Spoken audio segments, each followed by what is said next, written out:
ఈరోజు పరిశుద్ధ వాక్యం.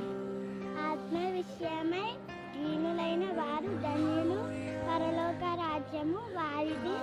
మత్తయి సువార్త 5వ అధ్యాయము 3వ వచనం. वह आदमी महान था क्योंकि यहोवा ने उसे आशीर्वाद दिया था. उक्ति अध्याय 26 वचन 12. The man was great because Jehovah blessed him. Genesis chapter 26 verses 12. యెహోవా అతనిని ఆశీర్వదించెను గనుక ఆ మనుష్యుడు గొప్పవాడెను. ఆదికాండము 26వ అధ్యాయము 12వ వచనం. ఇంతటితో ఈ పరిశుద్ధ వాక్యములు దేవుడు దీవించుగాక.